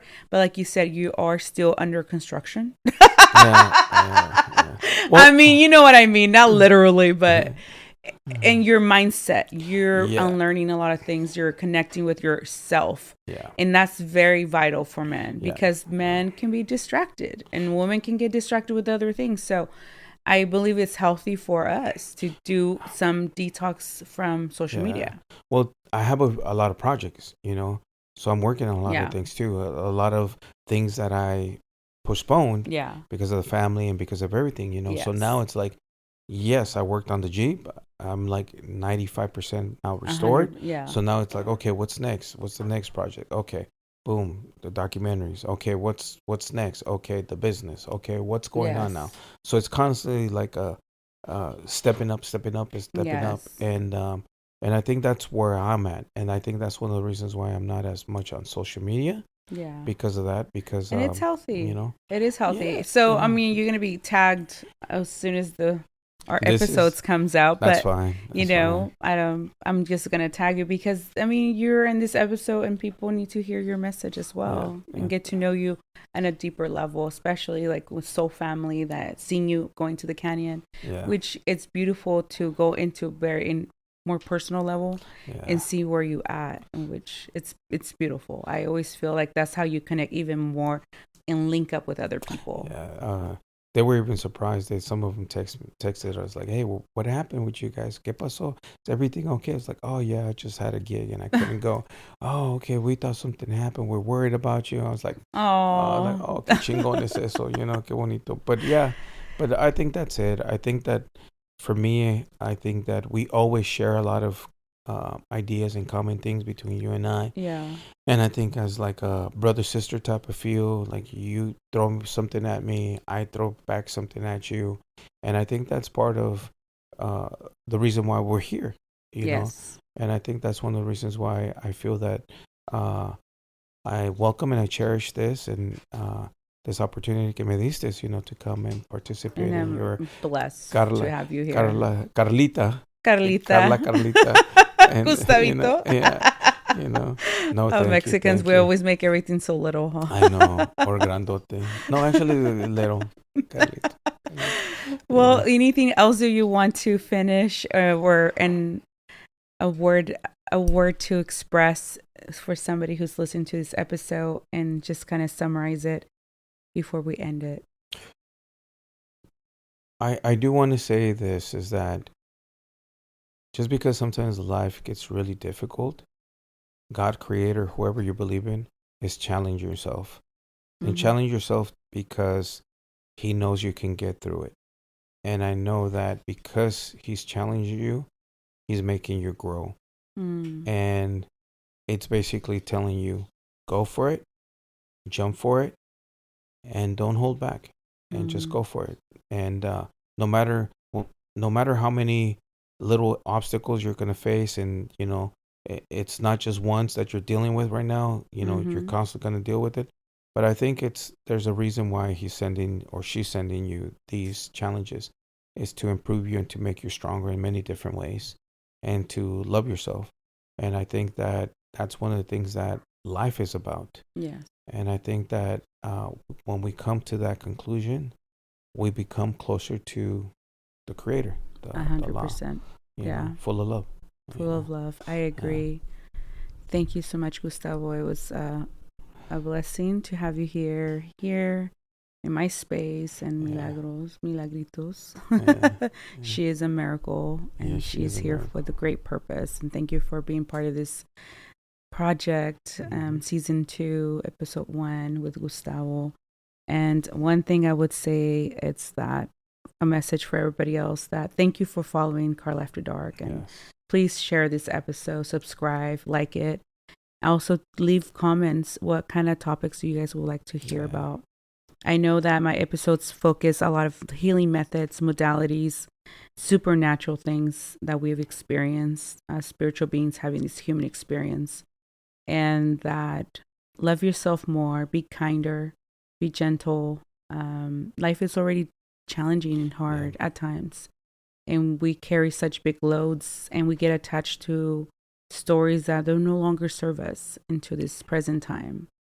And to have a beautiful life and of abundance, mentally, in our heart and physically, we have to confront those dark shadows, which is part of us. And we keep rejecting that part of us. And so once we integrate it and we allow ourselves to have the courage to face it, we get to see our strength and the courage, because there's nothing to be afraid of. We can't be afraid of ourselves. And when we accept that part of ourselves that we think we're horrible or we done wrong, we understand that you're breaking everything that probably your lineage has carried for so many years, for ancient times, and you becoming the new version for your generation and your lineage. And creating together, collectively, with all of us, a world with more love. And because we are that, and we just forgotten who we are. And we're here to remind you through our stories and our experiences that this journey, you're not alone, and that don't give up on yourself, because we all had very dark thoughts that we shouldn't exist no more. And this human experience is very short. Very short. So enjoy it, ride the waves, laugh hard, and just be loving to yourself. Most important person is you and no one else, because once you understand that, you'll be able to hold that love for someone else that needs it, and they're depleted and they forgot their essence, the essence of who they are in that light. So thank you, Gustavo, for being here, for being part of this Karla After Dark, and look forward to hear ourselves in our episode. A ver cómo nos va. A ver cómo nos va. A ver si no me regañan a mí. Ay, Dios mío, van a decir, ¿cómo? ¿Por qué me mencionaste ahí? So, well, thank I didn't you mention guys. names. No names, anonymous. It could be anybody. Thank you, guys. Chaparrita que anda por ahí, you know. I don't know where she's at, but you know, quién sabe. Thank you so much, Anyways, Gustavo, for your lightheartedness, and thank you for being a brother to me. And claro. Thank you for being in this path. Gracias. So thank you, guys. Don't forget to drink your water or your favorite drink. Stay hydrated. Thank you, guys. Se cuidan. Se cuidan. We love you. Namaste.